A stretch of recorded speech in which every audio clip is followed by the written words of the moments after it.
Je me tenais debout, ajustant mon blazer bleu marine civil devant le miroir, me disant qu'aujourd'hui, je n'étais qu'une grande sœur ordinaire à Coronado. Mais soudain, la voix de mon père a retenti, déchirant le couloir avec une insulte, qui coupait comme une lame dentelée. Ma Maria est une déserteuse de la gloire.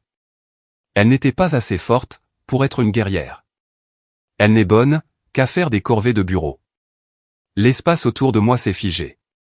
Ma poitrine s'est serrée, une douleur fulgurante me frappant, tel un coup de crosse froid en plein cœur. J'ai agrippé la lanière de mon sac, essayant de stabiliser mes mains tremblantes, sous le poids de cette honte publique. Le monde ordonné d'un officier de haut rang, en moi, s'est fracassé contre la cruauté de mon père. Il n'a aucune idée que ce prétendu échec, Maria Barker, est en réalité une vice-amirale, détenant des ordres classifiés, qu'il n'aura jamais l'autorisation de toucher. Pourquoi un père écraserait-il l'honneur de sa fille, juste pour quelques minutes de fausse gloire, au profit de son frère? Lorsque la vérité sur ces 3 étoiles d'or, sur mon épaule, sera enfin révélée, le regrettera-t-il? Ou laissera-t-il les préjugés, déchirer notre dernier lien? J'ai pris une grande inspiration, prête à marcher dans le couloir, où 20 années de silence étaient sur le point de s'achever, dans une explosion émotionnelle inévitable. L'air humide de Virginie pesait lourdement sur le jardin, imprégné de l'odeur de fumée de noyer, et de graisse carbonisée. C'était un barbecue classique, de la famille Barker. Des Budweiser dans des seaux en fer blanc, des nappes à carreaux rouges, et le claquement rythmique de la moustiquaire. Mais, je n'étais pas une invitée. J'étais la domestique. Je me tenais au-dessus du grill en fer noir, retournant les travers de porc, les uns après les autres. La fumée s'élevait en volute, me piquant les yeux jusqu'à les faire pleurer, bien que cette fumée ne fût qu'une excuse commode, pour masquer les larmes que je refusais de verser. À quelques mètres de là, mon père, Robert Barker, était assis dans sa chaise de jardin préférée, entouré de ses vieux copains de l'armée. Il a fait un geste vers moi, avec sa bouteille de bière, sa voix résonnant fort, pour que chaque voisin puisse l'entendre. Elle n'a pas fait grand-chose, dans la marine, a-t-il ricané, d'un son sec et moqueur, qui vibrait dans sa poitrine. Elle n'a pas supporté les choses sérieuses. Maintenant, elle n'est qu'une secrétaire glorifiée à Washington, qui brasse des papiers, et va chercher des cafés. Mais, regardez James, là-bas. Ce garçon, lui, porte mon sang, c'est un vrai guerrier. J'ai mordu mes lèvres si fort, que j'ai senti le goût du sang.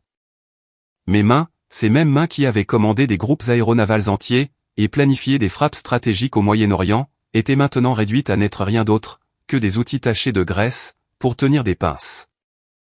Chaque fois que j'essayais de croiser son regard, il regardait à travers moi, comme si j'étais un fantôme, hantant sa parfaite pelouse américaine.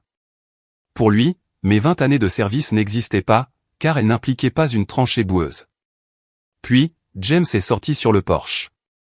Il portait son tout nouvel uniforme blanc de Navy Seal, le soleil accrochant le laiton de son trident. Il paraissait radieux, l'image même du héros, que mon père avait toujours voulu. Robert s'est levé, avec une rapidité que ses genoux de 70 ans n'auraient pas dû permettre, se précipitant pour passer son bras, autour des épaules de mon frère. Le seul héros de cette maison, a annoncé mon père à la foule. James fait ce que sa sœur, n'a pas pu faire. Il ne s'est pas enfui, quand l'entraînement est devenu difficile. Il ne s'est pas contenté d'un bureau, parce qu'il avait peur de la saleté. Ces mots m'ont fait l'effet d'une lame dentelée, glissant sur ma peau. James m'a regardé, un sourire en coin jouant sur ses lèvres, nourri par l'adoration de notre père. Il croyait au mensonge, tout autant que Robert. Pour eux, j'étais celle qui ne pouvait pas supporter la pression, celle qui avait choisi la voie de la facilité vers Washington, parce que je manquais de la force de caractère des Barker. Une voisine, Madame Gable, s'est approchée du grill. Maria, ma chérie, ça fait si longtemps. Que fais-tu exactement, au Pentagone? Ça a l'air si important. Avant même que je puisse prendre mon souffle pour répondre, la voix de mon père a tranché, dure et méprisante. Elle imprime des mémos, et s'assure que les vrais officiers ont leur beignet. Betty, ne la lance pas sur le sujet, où elle va se mettre à pleurer, comme elle l'a fait le jour où elle a quitté l'académie. Une vague de rire a parcouru le jardin. Je suis resté là, paralysé, les pinces figées en l'air. L'isolement était absolu. Dans cette mer de visages familiers, j'étais une étrangère, une paria drapée dans un manteau d'échec perçu. Le poids de leur mépris pesait sur mes épaules, comme 1000 kilos de plomb. Je ne pouvais plus rester dehors. J'ai tendu les pinces à un cousin confus, et me suis retiré dans la maison. L'air frais de la cuisine fut un soulagement, mais le silence à l'intérieur était plus assourdissant que la fête à l'extérieur. J'ai glissé la main dans la poche de mon blazer, et j'ai senti l'or froid et dur de ma chevalière d'officier 3 étoiles. C'était un morceau de métal lourd, un symbole de 2 décennies de mission classifiée et de responsabilité qui faisait tourner le monde. Ma mère était appuyée contre le comptoir, essuyant un verre. Elle m'a regardé avec des yeux doux et compatissants. Le genre de regard que l'on jette à un animal blessé. Elle n'a pas dit un mot. Elle ne le faisait jamais. Elle ne contredirait pas Robert, pas même pour défendre sa fille aînée. J'ai pensé aux mots du général George Patton. La gloire est un travail d'équipe, mais l'échec est un fardeau solitaire. J'ai pris une respiration lente et saccadée, forçant la boule dans ma gorge à redescendre. Je n'étais pas un échec. J'étais vice-amiral de la marine des États-Unis.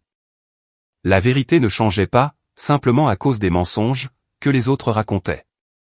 J'allais endurer cette humiliation. J'allais lui laisser son barbecue, car le compte à rebours pour Coronado avait commencé. Bientôt, la vérité éclaterait au grand jour. Je sais que beaucoup d'entre vous qui m'écoutez ont ressenti cette même douleur. La douleur d'être celui qui fait le travail, pendant que quelqu'un d'autre reçoit les louanges. Si vous pensez que Maria mérite de voir son honneur restauré, prenez une seconde pour cliquer sur le bouton j'aime. Afin de soutenir son parcours. Et si vous vous êtes déjà senti ignoré par les personnes qui auraient dû vous aimer le plus, commentez simplement le mot force ci-dessous. Cela nous permet de savoir que nous ne marchons pas seuls sur ce chemin solitaire. Vos likes et commentaires aident l'histoire de Maria à atteindre davantage de personnes qui ont besoin de l'entendre. Le silence de la cuisine était mon seul compagnon pour l'instant, mais demain, le monde verrait enfin. Qui est réellement Maria Barker? La cuisine des Barker était étouffante, imprégnée de l'odeur du poulet frit extra croustillant, et de années de ressentiment refoulé. Un énorme plat de cuisses et de blanc doré, trônait au centre de la table, trophée graisseux célébrant l'existence de James, tandis que l'odeur de la sauce épaisse flottait dans l'air humide, comme un brouillard. Robert était assis en bout de table, le visage rougi d'un ton profond et buriné, alors qu'il se versait un autre verre généreux de bourbon. Le cliquetis sec de son verre contre la bouteille résonnait comme le marteau d'un juge. Et c'était moi, qui étais constamment en procès. Si tu avais juste une once du cran qu'a ton frère, Maria, tu ne serais pas un larbin glorifié, a-t-il dit, en agitant un pilon de poulet dans ma direction. James était assis en face de moi, la poitrine bombée, s'imprégnant de ses louanges, comme une éponge sèche. Tu serais sur le terrain, à faire la fierté de cette famille, au lieu de brasser du papier, dans un sous-sol sans fenêtre, à Washington. C'est une honte absolue, de voir un Barker dépérir derrière un bureau. Je n'ai pas discuté. Je n'ai même pas levé les yeux. J'ai simplement pris une lente bouchée de purée de pommes de terre. Elle était salée, mais pas autant que l'ironie, qui me tordait l'estomac. J'ai regardé James, mon petit frère, qui était si incroyablement fier des ordres de déploiement qu'il venait de recevoir.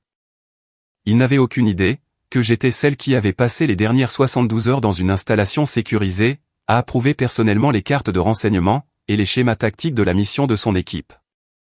Je connaissais les coordonnées exactes de chaque menace qu'il allait affronter, alors qu'il savait à peine lasser ses propres bottes de combat, sans qu'un sergent ne vienne vérifier. Robert n'avait pas terminé. Il a glissé la main dans sa poche, et en a sorti une petite boîte doublée de velours, dont les bords étaient effilochés et gris, par des années de manipulation. Dans un bruit sourd, il a posé son ancienne Bronze Star sur la table, juste à côté de mon assiette. Elle paraissait petite et insignifiante, face à l'immensité de son mépris pour moi. « Ramasse-la, Maria » a-t-il ordonné, sa voix rocailleuse baissant d'une octave. « Tiens-la. Je veux que tu sentes à quoi ressemble le véritable honneur. C'est une chose lourde, quelque chose qu'une lâche qui a fui l'académie ne pourra jamais toucher. C'est le poids d'un homme qui n'a pas reculé quand les choses sont devenues sanglantes. » J'ai tendu la main, mes doigts effleurant le métal froid et piqué de la médaille. Mon cœur s'est serré, non pas de honte, mais d'une sorte de pitié lasse. Mon père n'avait aucun moyen de savoir que j'en possédais des dizaines, ainsi que des médailles du service distingué, bien cachées dans un coffre-fort de haute sécurité au Pentagone, loin de ses regards indiscrets et critiques. Pour lui, ce morceau de métal représentait le sommet de l'accomplissement humain. Pour moi, c'était le rappel du coup de ce silence, que je devais garder, pour maintenir des hommes comme lui, en sécurité et confortablement installés, dans leurs préjugés. Soudain, la lourde vibration de mon téléphone sécurisé a résonné dans la poche de mon blazer. La pulsation rythmique spécifique m'indiquait exactement qui appelait. Je me suis raclé la gorge, et j'ai repoussé ma chaise, les pieds en bois grinçant durement, contre le lino. Excusez-moi, je dois répondre. C'est le travail. Robert a laissé échapper un reniflement sec et moqueur. Vas-y, alors. Ton chef t'appelle pour savoir où sont ses beignets, ou bien as-tu encore manqué d'encre pour l'imprimante? James a poussé un rire étouffé, la bouche pleine de poulet, ses yeux dansant d'un plaisir cruel. Je me suis éloigné de la lumière chaude de la salle à manger, pour m'enfoncer dans les ombres du couloir sombre. Dès que la porte de la cuisine s'est refermée, ma posture entière a changé. La fille épuisée a disparu, et la vice-amiral a pris sa place. J'ai ouvert le téléphone, et j'ai parlé dans la ligne cryptée, d'une voix pareille à de l'acier affûté. Barker, j'écoute, ai-je dit. Madame, c'est le colonel Matthews, a répondu une voix nette, depuis des milliers de kilomètres. La 5e flotte est en position dans le Golfe. Nous avons un contact visuel sur la cible, franchissant la frontière maritime. Tous les voyants sont au vert, et nous attendons votre autorisation directe, pour lancer l'engagement. Compris, colonel, ai-je répondu, en fixant une photo encadrée de James, sur le mur du couloir. Maintenez une posture défensive, mais s'ils franchissent la ligne, vous êtes autorisé à engager. Ouvrez le feu. Ne les laissez pas franchir le périmètre. Est-ce clair? Parfaitement clair, vice-amiral. Ordre reçu. Nous passons à l'interception, immédiatement. J'ai refermé le téléphone, et je suis resté dans l'obscurité, pendant un long moment. Mon cœur battait la chamade, non pas à cause de l'ordre que je venais de donner, mais de la distance stupéfiante et impossible, qui séparait mes deux mondes. J'ai pris une respiration lente et apaisante, et j'ai murmuré les mots, que je portais en moi depuis mon premier jour en mer. Quand je marche dans la vallée de l'ombre de la mort, je ne crains aucun mal, car tu es avec moi. Quand je suis retourné dans la cuisine, Robert riait encore, au milieu d'une histoire concernant une bagarre de bar, dans laquelle il s'était retrouvé, 40 ans plus tôt. Il m'a regardé, et a secoué la tête, les yeux emplis d'une pitié méprisante. Le patron t'a passé un savon? Tu as probablement encore gâché le classement, n'est-ce pas? Je me suis rassise, et j'ai repris ma fourchette. J'ai regardé ce vieil homme en face de moi, un homme qui avait passé sa vie, à construire un monument à son propre ego, avec les miettes de la dignité de sa fille. Je me suis demandé, si son cœur pourrait même supporter le choc, si je lui disais la vérité. La tempête approchait, et c'était moi, qui avais invoqué la foudre. L'air de la base navale de Coronado était lourd de l'odeur des embruns, et de la forte saveur métallique du carburant d'aviation JP-5. Au-dessus de nous, le bourdonnement rythmé des hélicoptères MH-66 Hawk vibrait dans ma poitrine. Une fréquence familière, qui me donnait généralement l'impression d'être chez moi, mais qui, aujourd'hui, ressemblait à une tempête en approche. Je marchais quelques pas derrière mon père, Robert, alors que nous approchions du point de contrôle de sécurité principal. Il avançait avec une démarche théâtrale et fanfaronne, les épaules carrées, comme s'il dirigeait encore un peloton dans les Highlands, serrant les laissez-passer VIP pour la remise des diplômes de SEAL de James, comme s'il s'agissait de sa propre commission. Lorsque nous avons atteint le jeune maître d'armes à l'entrée, Robert ne s'est pas contenté de montrer sa carte d'identité, il l'a brandie. Il s'est penché en avant, la voix forte et condescendante, tout en me pointant d'un coup de pouce méprisant. J'ai les laissez-passer principaux pour les places de la famille, mon garçon. Celle-là, derrière, n'est qu'une aide domestique, que nous avons amenée pour porter le matériel. Elle n'a pas besoin de l'accès VIP. Mettez-la simplement dans le surplus civil, ou là où le personnel attend. Le jeune marin a regardé Robert, puis moi, ses yeux se posant sur mon blazer civil, et mon expression calme. Il a hésité, sa formation détectant quelque chose, qu'il ne parvenait pas tout à fait à nommer, une posture qui ne correspondait pas, à l'étiquette de domestique. Pendant une fraction de seconde, je l'ai vu amorcer un mouvement pour vérifier ma pièce d'identité secondaire. Je lui ai adressé un signe de tête presque imperceptible. Un ordre de repli silencieux, que seul un officier peut comprendre d'un autre officier. Il a cligné des yeux, a dégluti difficilement, et a reculé, faisant un salut impeccable, mais légèrement confus, à mon père. Robert a ricané, d'un son sec et arrogant. Tu as vu ça, Maria? Même les gardes font la différence, entre un vrai soldat, et quelqu'un comme toi. Sans moi, tu n'aurais même pas le droit, de respirer l'air de cette base. Tu as de la chance, que je t'ai laissé venir. Je n'ai rien dit. J'ai gardé les yeux fixés sur l'horizon, le soleil aveuglant de Californie, se reflétant sur le Pacifique. J'ai repensé aux mots de Martin Luther King Jr. L'injustice, où qu'elle soit, est une menace pour la justice, partout ailleurs. Dans ce microcosme familial, l'injustice était si totale, qu'elle était devenue l'air que nous respirions. Robert croyait que l'honneur était quelque chose dont il pouvait bloquer l'accès, ignorant que j'avais passé plus de temps sur des bases comme celle-ci, qu'il ne l'avait fait, au cours de toute sa carrière.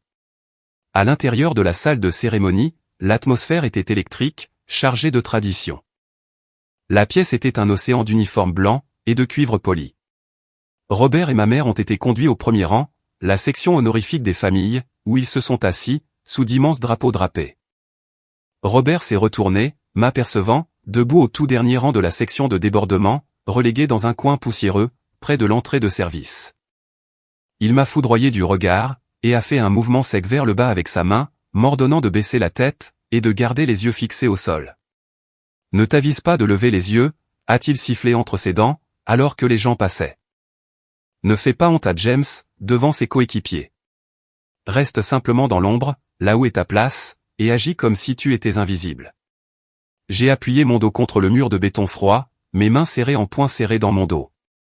Mon cœur hurlait, réclamant la justice que mon père m'avait refusée, pendant 2 décennies.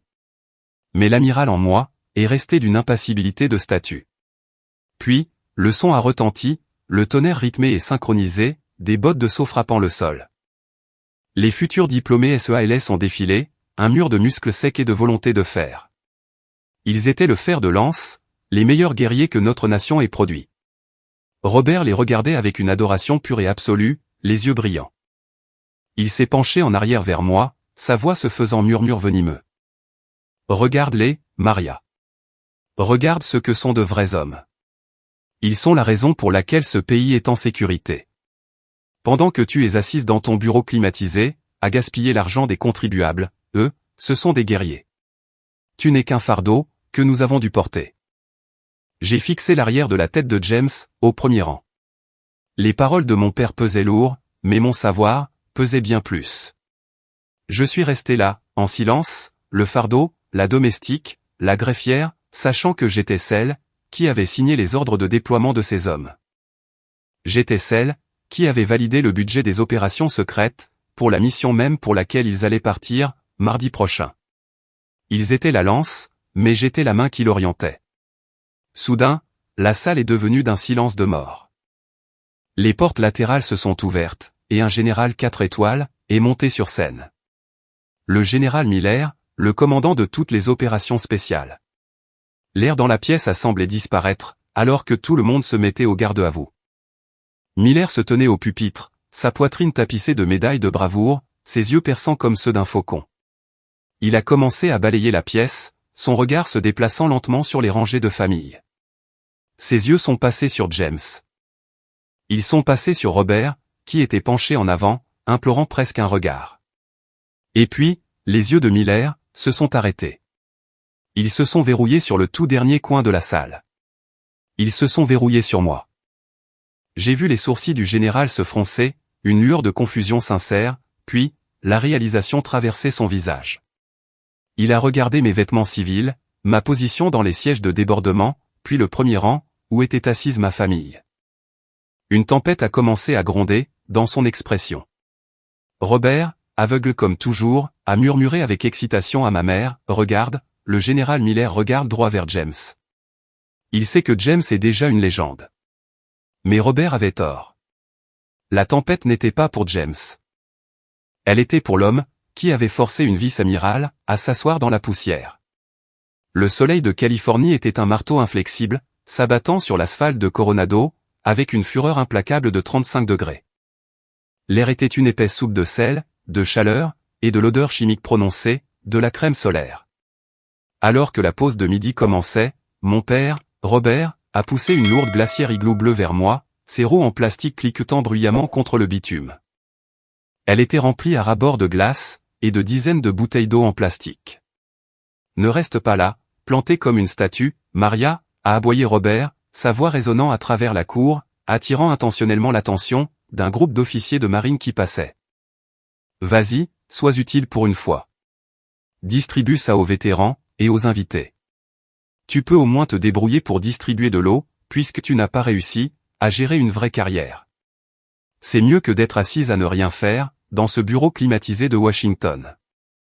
J'ai agrippé les poignets en plastique glacial, le poids de la glacière tirant sur mes articulations. Tandis que je me déplaçais, la glace fondante a débordé, trempant mes mains, et dégoulinant sur mon blazer civil. C'étaient ces mêmes mains, qui avaient signé des traités de sécurité nationale, et autorisé des budgets de la défense se chiffrant en milliards.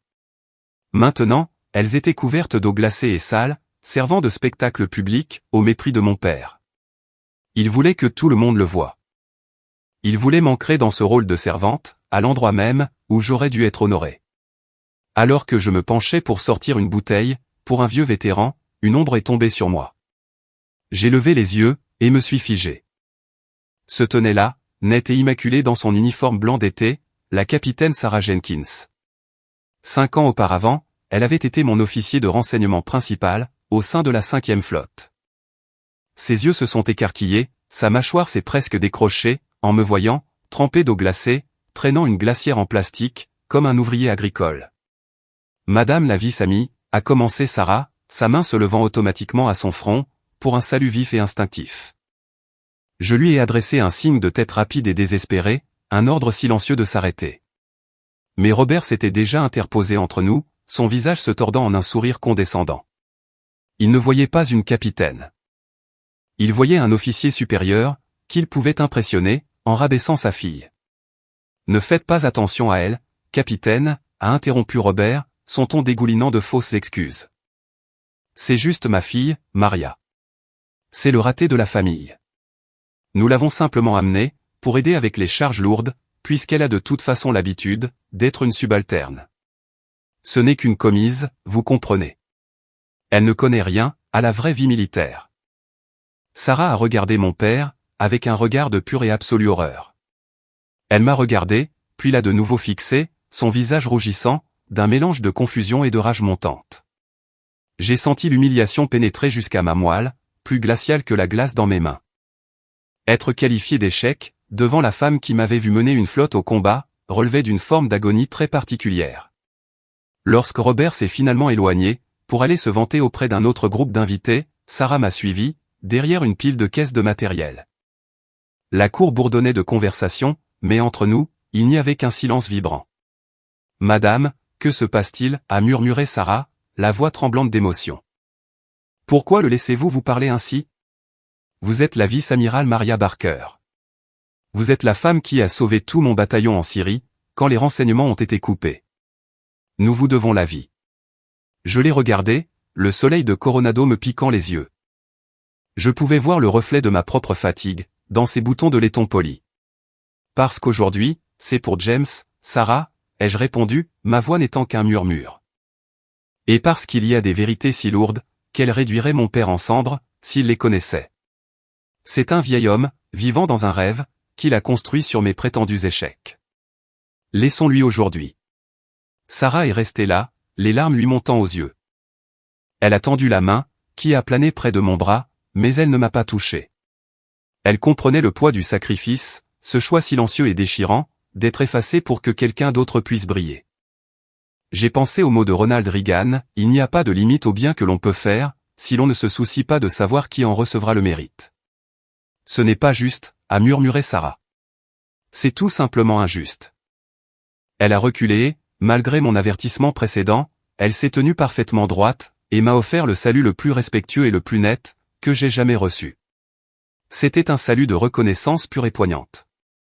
Je n'avais pas vu James, qui se tenait à 3 mètres de là, caché par l'ombre d'un camion de transport. Il cherchait une bouteille d'eau, mais il s'était arrêté, pétrifié. Il avait vu le salut. Il avait entendu les mots « vice-amiral » et « Syrie ». Ses sourcils étaient profondément froncés, son regard allant, entre moi et la capitaine qui s'éloignait. « Maria » a appelé James, sa voix se brisant légèrement. « Comment vient-elle de t'appeler ? Que disait-elle à propos d'un bataillon ?» Robert a surgi de nulle part, attrapant James par l'épaule. « Elle n'a rien dit, James. Cette fille est confuse, elle a probablement pris trop de soleil. N'écoute pas les collègues de bureau de Maria. Viens. La cérémonie finale commence. C'est ton moment, mon fils. » James s'est laissé entraîner, mais a jeté un regard par-dessus son épaule, vers moi.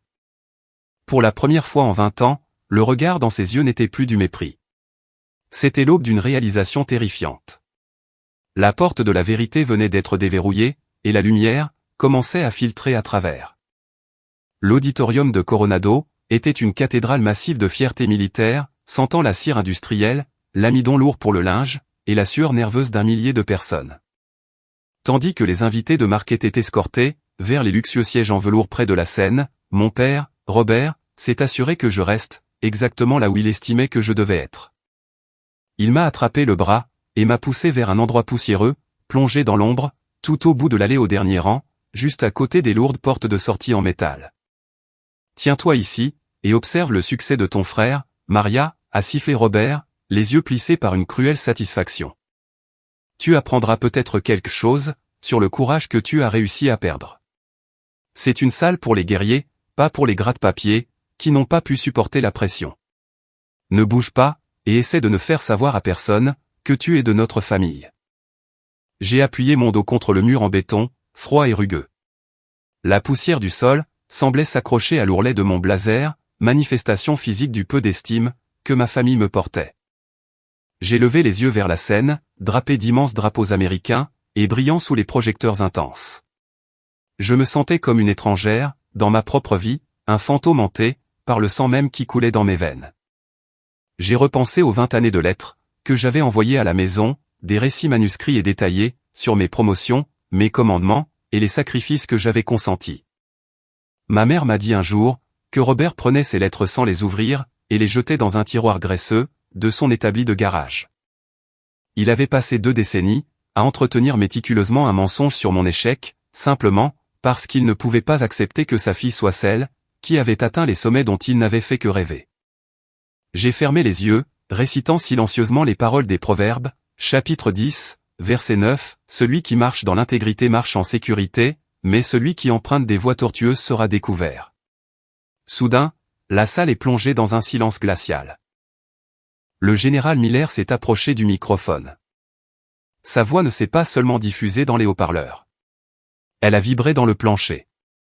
Un tonnerre grave et profond, qui a ordonné à chaque âme dans le bâtiment de retenir son souffle. Aujourd'hui, nous honorons ces nouveaux SEALS, a commencé Miller, ses yeux scrutant la foule, avec l'intensité d'un faucon. Nous honorons leur cran, et leur volonté de faire. Mais, il y a une personne dans cette salle aujourd'hui, dont vous ne trouverez le nom sur aucun programme. Quelqu'un dont le dévouement silencieux et inlassable, ainsi que la brillance stratégique, ont gardé chacun de ces hommes en vie. Pendant leur phase finale d'entraînement, et pour leur déploiement à venir. Un léger murmure a parcouru la salle. Robert s'est penché en avant, un sourire délirant et triomphant, s'étalant sur son visage. Il s'est penché vers ma mère, et a murmuré, assez fort pour que les rangées autour de lui entendent, « Il parle de moi. Il sait que je suis celui qui a élevé James pour qu'il soit un tueur. Il honore l'héritage des Barker, et la façon dont j'ai forgé le caractère de ce garçon. » J'ai senti mon cœur marteler mes côtes. Un battement rythmique, qui donnait l'impression de vouloir éclater ma poitrine. J'ai observé James au premier rang. Il ne souriait pas. Il était assis, parfaitement immobile, la tête légèrement penchée sur le côté, ses soupçons nés plutôt dans la cour, le rongeant visiblement. Il regardait le général. Et puis, il a lentement tourné la tête, pour me regarder, moi, debout dans l'ombre du dernier rang. Le général Miller ne regardait pas les dignitaires. Il ne regardait pas les rangées de parents fiers, à l'avant. Son regard perçant était fixé tout au fond de la salle. Robert a remarqué l'attention du général, et s'est moqué, se retournant vers moi pour me railler une dernière fois. « Regarde cette fille. Elle a tellement honte, qu'elle ne lève même pas la tête. Elle sait qu'elle est une honte, pour tout ce que représente cette salle. Il ignorait, que ma tête baissée, était la seule chose, qui empêchait mon autorité à 3 étoiles, de briser sa réalité sur le champ. Soudain, sans un mot d'avertissement, le général Miller s'est écarté du pupitre. Le silence dans la pièce est devenu absolu, si calme, qu'on pouvait entendre le cri lointain d'une mouette, à l'extérieur. Miller a descendu les marches de la scène, ses bottes de saut bien cirées frappant le sol avec un rythme lourd boum, boum, boum qui résonnait comme le compte à rebours, d'une explosion. Il a commencé à marcher, non pas vers les sorties, ni vers les VIP. Il a marché droit dans l'allée centrale, avançant avec l'élan irrésistible d'un raz-de-marée. Alors qu'il s'approchait du premier rang, Robert s'est levé avec un large sourire avide, tendant la main pour la lui serrer. « Général Miller, monsieur, je suis Robert Barker, le père de James. C'est un honneur absolu de... » Miller n'a même pas cligné des yeux. Il est passé devant Robert, comme si l'homme était fait d'une fine fumée, son épaule frôlant le bras tendu de mon père, sans lui accorder un deuxième regard. Robert s'est figé, la main pendante dans le vide, son visage virant à un violet confus et marbré. Le général ne s'est pas arrêté. Il a continué à marcher, ses yeux verrouillés sur les miens. Chaque tête dans l'auditorium s'est tournée, suivant son chemin vers le fond de la salle. La clé du secret tournait dans la serrure. Les pas de la justice étaient enfin à mes pieds, et le silence de 20 ans touchait à sa fin. Le général Miller s'est arrêté à exactement 3 pas devant moi. Le silence dans l'auditorium n'était plus simplement une absence de bruit. C'était un poids physique, un vide étouffant qui semblait aspirer l'oxygène, hors de la pièce. Mon père, Robert, se tenait pétrifié à quelques mètres de là, la main toujours maladroitement tendue en l'air, le visage masqué par une confusion profonde et balbutiante. Il a regardé le général, puis moi, puis à nouveau le général, son cerveau visiblement incapable de traiter la collision de ces deux réalités. Il se tenait là, comme un homme qui avait été foudroyé, mais qui n'avait pas encore réalisé qu'il était mort. Puis, le monde a basculé sur son axe. Le général Miller, l'homme le plus puissant et le plus décoré du bâtiment, a fait claquer ses talons cirés l'un contre l'autre, et m'a offert un salut si net, si parfait, qu'il semblait vibrer de la force de toute sa carrière militaire. Vice-amiral Barker, a tonné la voix de Miller, portant jusqu'au moindre recoin de l'immense salle, sans le moindre besoin de microphone. C'est un honneur profond et distinct, de vous voir ici aujourd'hui, madame. Nous ne nous attendions certainement pas à ce que l'esprit stratégique le plus brillant du Pentagone se tienne ici, dans la section de débordement, parmi les civils. Au moment où ces mots ont franchi ses lèvres, une chose véritablement extraordinaire s'est produite. Comme déclenchée par un unique et puissant courant électrique, les 200 Navy SEALs fraîchement diplômés, dans les premiers rangs, se sont levés à l'unisson parfait. Le bruit de leurs lourdes bottes frappant le parquet poli a formé un seul claquement violent, un coup de tonnerre, qui a ébranlé les fondations mêmes du bâtiment, et fait trembler les vitres des hautes fenêtres. Telle une énorme vague de blanc et de cuivre, ils se sont mis au garde à vous, les yeux fixés droit devant eux, avec une discipline terrifiante d'intensité. « Bonjour, vice-amiral. » Ont-ils rugi ensemble, leurs voix se fondant en un seul mur de son assourdissant, qui a résonné sur les hautes poutres, et semblait vibrer dans mes os mêmes. À cet instant, le gigantesque monolithe qu'était l'ego de mon père, s'est finalement effondré en poussière. J'ai vu le visage de Robert Barker, passer d'un violet marbré et colérique, à un blanc fantomatique et maladif. La main qu'il avait tendue avec tant d'empressement au général, est retombée à son côté, comme un poids de plomb.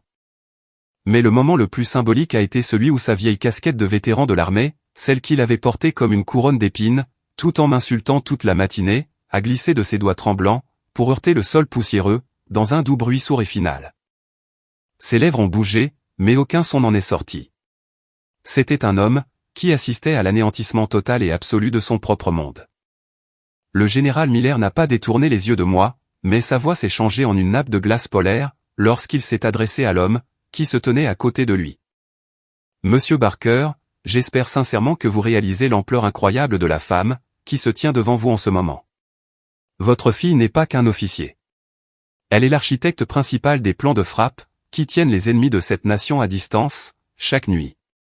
En fait, s'il n'y avait pas eu les schémas de renseignement, et les atouts tactiques qu'elle a personnellement autorisés il y a 3 semaines, votre fils n'aurait probablement pas survécu, à la 3e semaine de la phase d'entraînement la plus dangereuse au monde.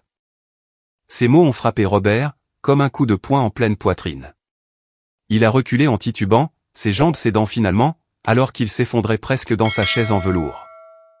Il a couvert son visage de ses mains burinées et tremblantes, la honte changeant enfin de camp, après 20 longues années de silence. La domestique, la gratte-papier, la honte, était en réalité la sauveuse silencieuse, de son fils unique. Je suis sorti de l'ombre, de la dernière rangée. Je ne me sentais plus comme une victime. Je ne me sentais plus petite ou invisible. Je me tenais droite, les épaules carrées, et la tête haute, l'autorité que je portais depuis 2 décennies, se manifestant enfin au grand jour. J'ai regardé vers le premier rang, croisant le regard de James. Mon frère me fixait, le trident de cils brillant sur sa poitrine, mais son expression était empreinte d'une admiration absolue, et d'une culpabilité à briser l'âme. Il me voyait enfin, non pas comme la sœur qu'il avait éclipsée, mais comme le commandant qu'il ne pouvait, qu'espérer égaler. J'ai pensé aux paroles de Jésus, dans l'évangile de Jean, verset 8h32. Vous connaîtrez la vérité, et la vérité vous affranchira. Pendant 20 ans, le mensonge avait été une prison pour nous tous. Mais aujourd'hui, les murs avaient été soufflés, par le tonnerre de 200 héros. Je n'avais pas besoin de crier. Je n'avais pas besoin de chercher à me venger. La vérité résonnait assez fort. Si voir Maria obtenir enfin le respect qu'elle mérite a fait gonfler votre cœur de fierté, cliquez sur le bouton j'aime dès maintenant. Et pour montrer à Robert que la vérité gagne toujours, tapez le mot fier dans les commentaires ci-dessous. Faisons savoir à Maria qu'elle n'est plus invisible. J'ai marché lentement, au milieu de l'allée centrale.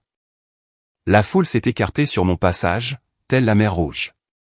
J'étais Maria Barker, vice-amiral de la marine des États-Unis, et pour la première fois de ma vie, j'étais enfin chez moi. Après les saluts tonitruants de la cérémonie de remise des diplômes, le silence de la soirée a fait l'effet d'un coup physique, porté à ma poitrine. Je ne suis pas resté pour le champagne, les rires forcés, ou les maladroites tapes dans le dos de la réception. J'avais besoin de respirer un air qui ne sentait pas le protocole militaire, ni les cuivres polis. J'ai marché seul au bord du Pacifique, laissant les pointes acérées de mes talons s'enfoncer profondément, dans le sable frais et humide de la plage de Coronado.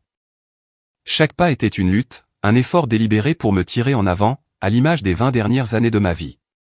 Le rythme des vagues déferlantes sonnait comme une immense machine à broyer, tentant d'effacer les échos des insultes de mon père.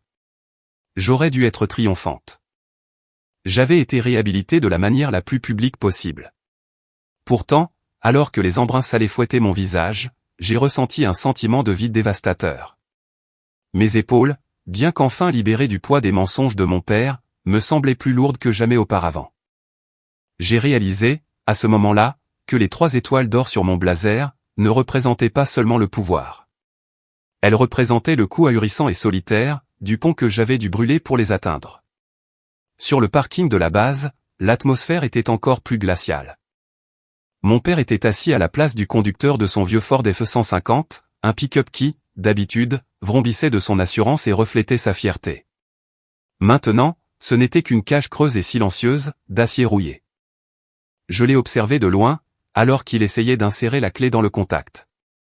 Ses mains rudes et puissantes, qui avaient bâti un atelier d'usinage et une réputation d'homme incassable, tremblaient comme des feuilles mortes dans une tempête en Virginie. Il n'arrivait pas à aligner la clé argentée avec la serrure. Il fixait le tableau de bord, sa respiration courte et saccadée. J'ai vu ses yeux glisser vers le rétroviseur, captant mon reflet, alors que je m'approchais du véhicule. Pour la première fois de ses 70 ans, l'homme de fer de Richmond avait l'air sincèrement effrayé. Il ne me regardait plus avec sa colère habituelle, ni sa pitié méprisante. Il me regardait avec une sorte de terreur primale. Il réalisait que la fille, qu'il avait traitée comme une domestique, était une titane, qu'il n'avait jamais véritablement connue. Et il était terrifié, par les représailles qu'il pensait imminentes. Le voyage de retour vers la côte fut un cauchemar creux et résonnant. James est venu vers moi, avant d'embarquer dans l'avion, sa fanfaronnade habituelle évaporée, et son uniforme blanc de cils, paraissant froissé. « Maria » a-t-il chuchoté, sa voix se brisant comme celle d'un jeune garçon. Je ne savais pas. Je n'en avais sincèrement aucune idée. Je lui ai offert un sourire mince et las, qui n'a pas atteint mes yeux fatigués. Tu n'avais pas besoin de le savoir, James. C'était ma mission, pas la tienne. Le vol de retour vers Richmond s'est déroulé dans un silence si épais, qu'il donnait l'impression de vouloir tous nous étouffer. Robert était assis dans la rangée, juste en face de moi, son regard fixé en permanence, sur les nuages gris à travers le petit hublot. Il ne regardait pas ma mère. Il ne regardait pas James. Et, il ne me regardait certainement pas, moi. Ce silence était une chose mortelle. Un vide béant, à la place de là où se trouvait autrefois son arrogance. Je me suis adossé, et me suis souvenu d'une citation de Billy Graham, « Le pardon est la forme la plus élevée de l'amour. Il exige de la personne qu'elle soit plus forte que celle qui a causé la douleur. » J'ai fermé les yeux, et me suis demandé si j'étais vraiment assez forte pour combler ce fossé. Nous sommes arrivés à la vieille maison familiale de Richmond, sous le couvert d'un ciel lourd et sans lune. L'air ici était différent, plus doux, sentant les vieux chênes, et le léger parfum amer de l'herbe brûlée des champs voisins. C'était l'odeur de mon enfance. Mais, ce soir, cela ressemblait à un avertissement de ce qui allait suivre. Mon père n'a pas aidé avec les bagages. Il a franchi directement la porte d'entrée, la tête baissée, et a disparu dans son bureau, claquant la lourde porte en bois derrière lui. Je suis resté dans le salon, la maison craquant de vieillesse autour de moi. Mes yeux ont dérivé vers les murs, qui étaient couverts des diplômes encadrés et des trophées sportifs de James, un sanctuaire dédié aux fils guerriers. Puis, j'ai regardé dans le coin sombre, derrière un vase en céramique surdimensionné et poussiéreux. Mes propres honneurs, mon diplôme de l'académie, y étaient relégués, oubliés, et gris de négligence. J'ai laissé échapper un long soupir saccadé, qui a semblé résonner, à travers les couloirs vides. J'avais obtenu justice à Coronado, mais cette maison était encore un tombeau de vieux préjugés. La véritable bataille, pour reconquérir ma famille, ne faisait que commencer. La nuit en Virginie était épaisse et lourde, saturée du parfum des aiguilles de pin humides, et de l'air moite et sucré de la fin de l'été sudiste. J'étais assise sur la vieille chaise à bascule, en bois patiné, sur le porche arrière, mes doigts traçant la condensation froide sur un grand verre de thé glacé. La lampe anti-moustique jaune au-dessus de la moustiquaire, bourdonnait d'une faible vibration électrique, projetant une lueur jaunâtre et vacillante, sur la peinture blanche écaillée de la rampe du porche. Au-delà du cercle de lumière, les bois s'animaient avec le cœur rythmé et palpitant des grillons, et l'appel distant et solitaire, d'un engoulevent. C'était le genre de silence profond, qui invite habituellement à la paix. Mais ce soir, cela ressemblait à un procès à gros enjeux. Puis, j'ai entendu la porte moustiquaire grincer, ce gémissement métallique familier, qui n'avait pas changé depuis que j'avais 6 ans. Mon père, Robert, est sorti dans la nuit. Il n'avait pas son habituelle arrogance théâtrale. Ses épaules étaient affaissées, sa poitrine creusée, et sa respiration était lourde et difficile, comme s'il portait le poids physique de tous les mensonges qu'il avait jamais prononcés. Il s'est approché de la petite table en osier, et a posé une bouteille de bourbon haut de gamme. Ce produit cher, produit en petite quantité, qu'il n'ouvrait que pour les mariages, les funérailles, ou la naissance d'un petit-fils. Il ne m'a pas regardé. Il n'en était pas capable. Il s'est contenté d'attraper 2 petits verres à fond épais, et a commencé à verser. Le liquide ambré a capté la faible lumière, alors qu'il éclaboussait le verre. Il m'a tendu un verre. Et, pour la première fois en 20 ans, sa main ne s'est pas contentée d'effleurer la mienne. Elle s'est attardée, sa peau ressemblant à du parchemin rugueux. J'ai passé beaucoup de temps, à me dire que tu étais un échec total, Maria, a-t-il commencé, d'un murmure rocailleux et haché, qui a franchi à peine le bord du porche. J'avais besoin que tu sois un échec.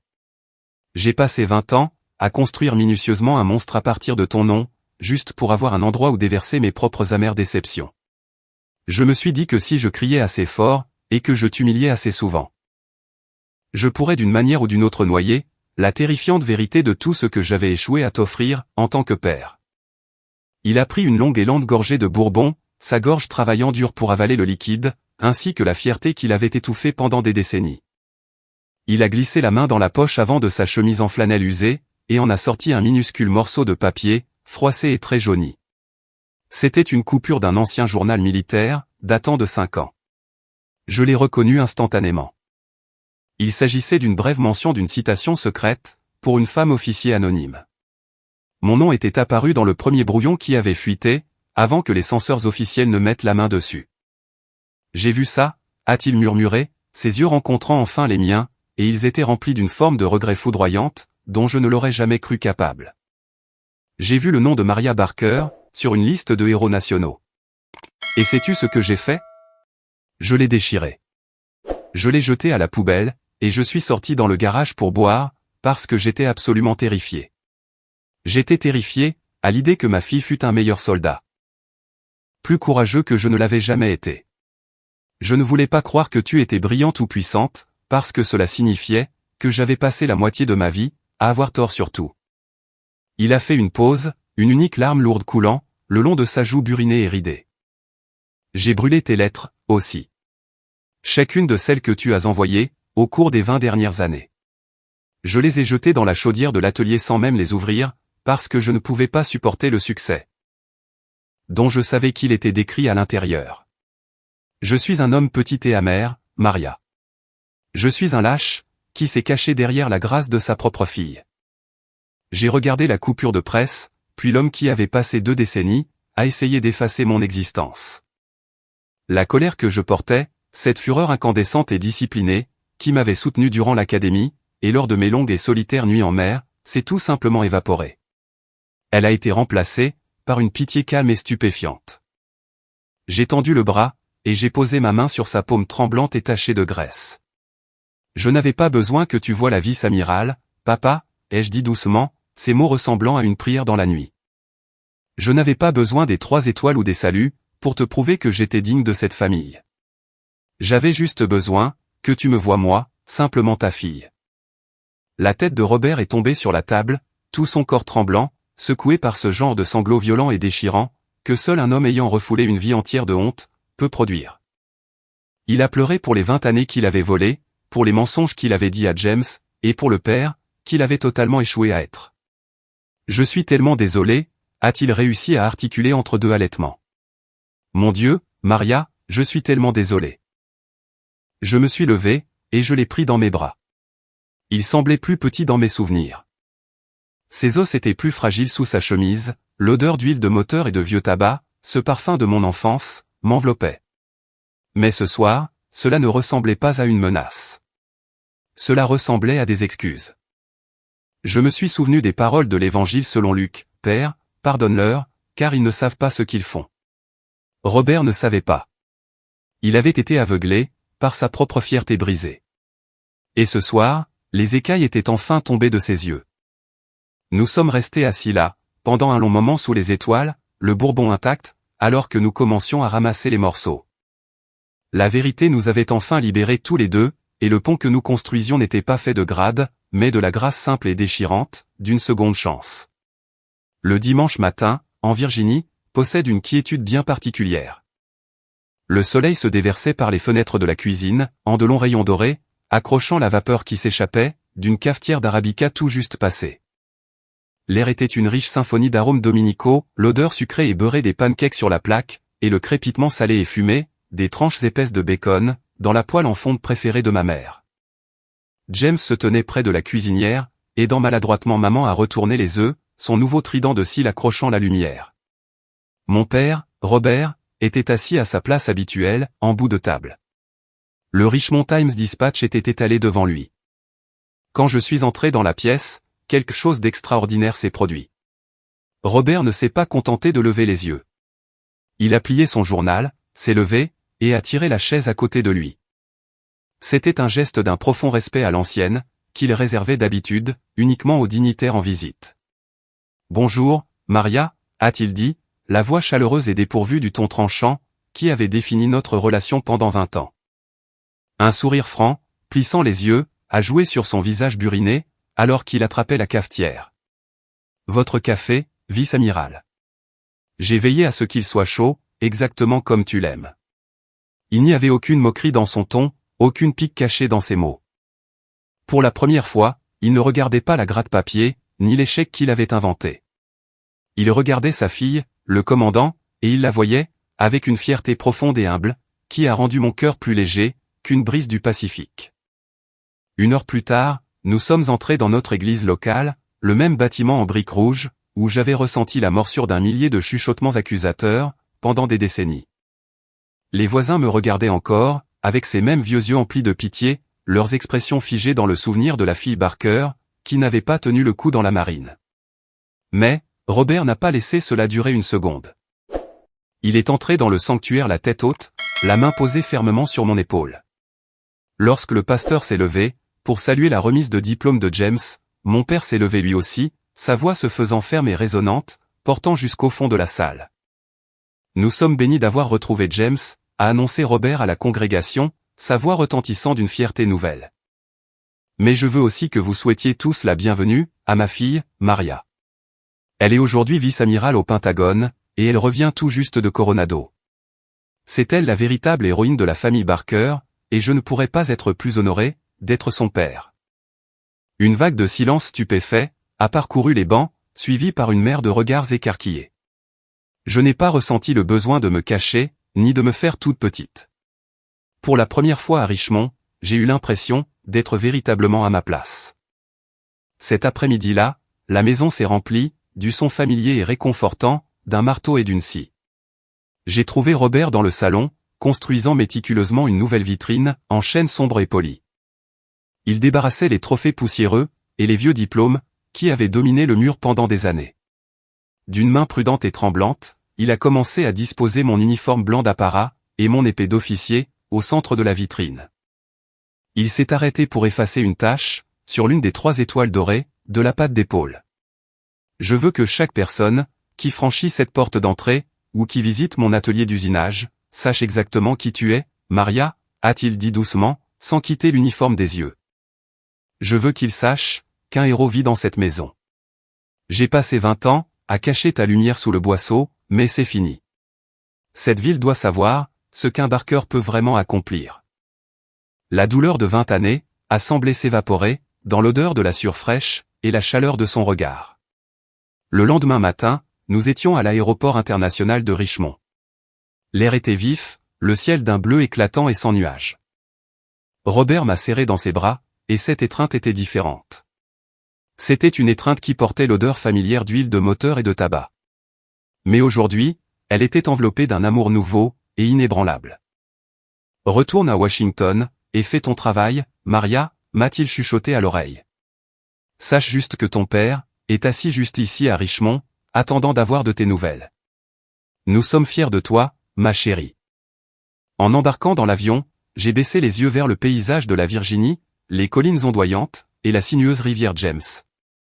J'ai pensé au mot d'Eleanor Roosevelt, l'avenir appartient à ceux qui croient à la beauté de leurs rêves. Je n'étais plus le fantôme solitaire, de la famille Barker. J'étais une fille qui avait enfin été sortie, du froid. Une nouvelle aube s'était finalement levée, et pour la première fois en 20 ans, la lumière était absolument aveuglante, et magnifique. Je me tenais au pupitre en bois poli, de l'Académie navale des États-Unis, à Annapolis. En contrebas, une vaste mer d'aspirants, dans leurs immaculés uniformes blancs d'été, s'étendait à travers la cour historique, une vision de discipline absolue, et d'espoir. C'était l'incarnation même, de cet esprit américain, que j'avais juré de protéger. L'air était vif, chargé de l'odeur de la rivière Severn, et de l'énergie électrique, d'une nouvelle génération prête à servir. Au premier rang, à la place d'honneur, était assis mon père, Robert Barker. Il n'était plus l'homme brisé, que j'avais laissé dans l'ombre de notre maison de Richmond. Il était assis la colonne vertébrale bien droite, la tête haute, les yeux brillants d'une fierté silencieuse et farouche, pour laquelle je n'avais plus à me battre. En regardant ces visages pleins d'ardeur, je ne voyais pas des étrangers. Je me voyais moi-même, il y a 20 ans, solitaire, incomprise, et portant un feu secret, que le monde, et ma propre famille, avaient tenté d'éteindre. Je n'ai pas commencé mon discours de remise des diplômes, par une liste de victoires stratégiques. J'ai commencé, par le poids écrasant de ce silence, que j'avais porté pendant 20 ans. Ce n'est pas le critique qui compte, ai-je déclaré, ma voix se projetant dans les haut-parleurs, et résonnant sur les murs historiques en pierre, de Bancroft Hall. Ce n'est pas l'homme qui souligne comment l'homme fort trébuche. Le mérite appartient à celui qui est réellement dans l'arène, dont le visage est marqué, par la poussière, la sueur, et le sang de la lutte. J'ai regardé directement mon père, en prononçant ces mots emblématiques de Theodore Roosevelt. Il m'a adressé un lent hochement de tête, une unique larme traçant son chemin, à travers les rides profondes de son visage. J'ai parlé aux aspirants des batailles silencieuses, celle qui se livre dans les salles sans fenêtres du Pentagone, et sur les porches obscurs de nos propres maisons. Je voulais qu'ils comprennent que la vérité est comme un phare. Elle peut être masquée par le brouillard le plus épais de préjugés et de mensonges, pendant des années, mais elle ne cesse jamais de briller. Sa lumière est patiente, et finalement, le brouillard se dissipe, pour révéler le roc sur lequel nous nous tenons. L'intégrité, ce n'est pas ce que les gens voient. C'est ce que l'on fait, quand personne ne regarde. Puis, d'une voix qui n'a pas tremblé, j'ai annoncé la création du fonds de bourse d'études des héros silencieux. Je l'ai nommé en l'honneur de ma mère, cette femme, qui avait courageusement empêché notre famille de s'effondrer, pendant que faisaient rage les tempêtes de l'ego de mon père. Ce fonds est spécifiquement destiné à ceux à qui le monde répète qu'ils ne sont pas à la hauteur, ai-je affirmé, les mots résonnant dans le silence de l'académie. Il est pour ceux dont les plus grands sacrifices sont faits dans l'ombre, inobservés, et sans remerciement. J'ai regardé, le cœur plein, mon père se lever, et marcher sur la scène. Ses pas étaient mesurés, et chargés d'un objectif nouveau. Il s'est tenu à côté de moi, sous l'immense drapeau américain, sa main rugueuse serrant la mienne, avec une force qui témoignait d'une rédemption totale. Ensemble, nous avons remis le premier prix à un brillant aspirant de Virginie. À cet instant, les conflits de 20 années, les insultes, les humiliations, et les lettres brûlées, ont été enterrés. Ce fut la victoire ultime de l'amour, sur une fierté aveugle. Nous n'étions plus deux étrangers. Nous étions une famille, forgée dans le feu de la vérité. L'histoire a véritablement trouvé sa conclusion, quelques semaines plus tard, alors que je me tenais seul, sur le vaste pont d'envol de l'USS Abraham Lincoln. Nous étions loin dans le Pacifique, et le soleil commençait sa majestueuse descente, peignant le ciel, de teintes violentes d'orange, de violet et d'or. Je n'étais plus la victime du dédain de mon père, ni le fantôme du passé de ma famille. J'étais une personne qui, avec succès, avait bâti son propre avenir. La tragédie d'avoir été ignorée, était devenue ma plus grande force de leadership. Elle m'avait donné l'empathie, pour reconnaître l'excellence silencieuse chez les autres, que le monde ignore souvent. J'ai levé la main, et j'ai touché le poids froid des 3 étoiles d'or, sur mes pattes d'épaule. La vérité m'avait finalement libéré, et l'amour de ma famille, m'avait finalement ramené chez moi. Un vent chargé de sel, a balayé mes cheveux, transportant l'appel d'une nouvelle mission. J'ai pris une profonde inspiration pour m'apaiser, me tenant bien droite, dans le silence imposant de ma propre autorité. Je savais exactement qui j'étais, et pour la première fois de ma vie, je savais exactement quelle était ma place. J'ai regardé vers l'horizon, prêt à accueillir l'aube. Portant les mots d'Ésaïe dans mon cœur, me voici, envoie-moi. En y repensant, mon parcours ne consistait pas seulement à gagner des étoiles. Il s'agissait de protéger la lumière en moi, quand le monde essayait de me dire que j'étais invisible. La leçon la plus précieuse que je puisse partager est la suivante. Votre valeur n'est pas négociable. Ne laissez jamais l'incapacité de quelqu'un d'autre à voir votre valeur, définir votre réalité. L'intégrité est un jeu sur le long terme. Elle exige une force tranquille, qui n'a pas besoin de crier, pour être vraie. Quand vous restez fidèle à votre but, la vérité ne se contente pas de faire surface un jour, elle devient une fondation, qui ne pourra jamais être ébranlée, par les préjugés ou les jugements de quiconque. Merci de m'avoir soutenu, à travers cette tempête. Savoir que mon histoire vous a atteint, représente tout pour moi. Si le parcours de Maria a touché votre cœur, ou vous a rappelé votre propre force intérieure, veuillez soutenir notre chaîne, en cliquant sur le bouton j'aime. Et en vous abonnant. Votre soutien est ce qui nous permet de continuer à partager avec le monde ces puissantes histoires de résilience et d'espoir. Avant que vous ne partiez, je veux avoir de vos nouvelles. Avez-vous déjà dû rester silencieux? En attendant que la vérité parle d'elle-même? Commentez le mot foi ci-dessous. Je vous lirai. Que Dieu vous bénisse.